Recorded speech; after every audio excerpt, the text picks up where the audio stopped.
In any city, in any country, go to a retirement home with the lowest number of residents in it.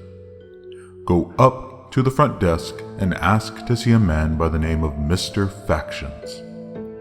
The clerk will ask you to take a seat. Do so, but make sure you sit next to a few elderly people. Make conversation with them. Eventually, one will come and sit down next to you and ask you to come with him. Do so, and make conversation while you do. No need to be impolite. On the way past, you will meet the clerk again. She will be drenched in blood, coming from her eyes.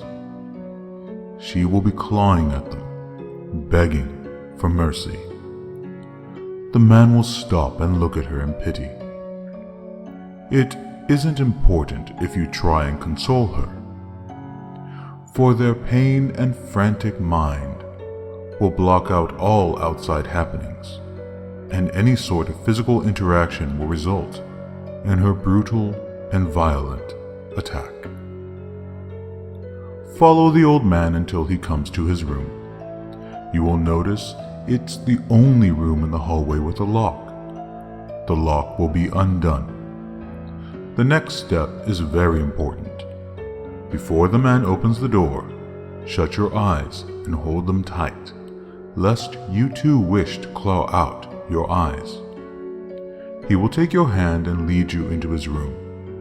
Wait until you hear him say, "What are your eyes closed for?" In which case, you may open them. You will be in his room, which is somehow significantly bigger than the building should allow.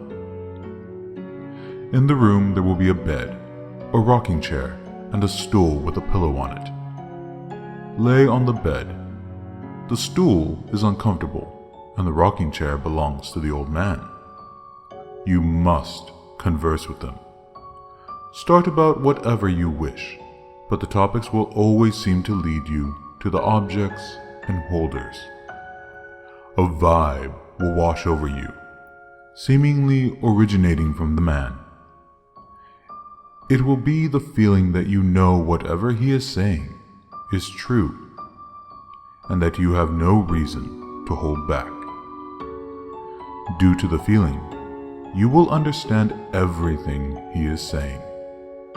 And if you begin to be confused, take the time to ask him to clarify. If you do this, he will stop talking and ask to be excused.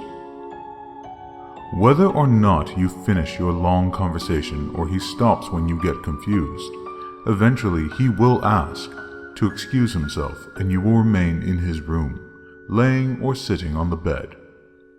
Within moments, the clerk will appear, bloody in the doorway, and with her eyeless sockets, she will glare at you. The longer you do not move, the longer she will stare. However, you must move eventually, and she will attack you. She will be brandishing any weapon she can find.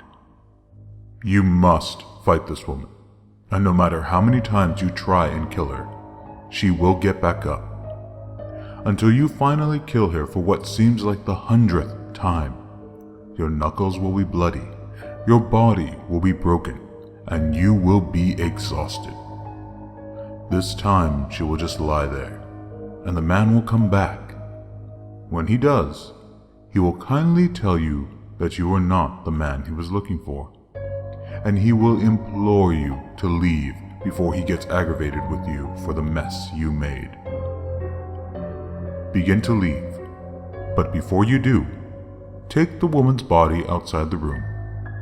The old man will close the door, and you will hear him muttering to himself. Pay no attention.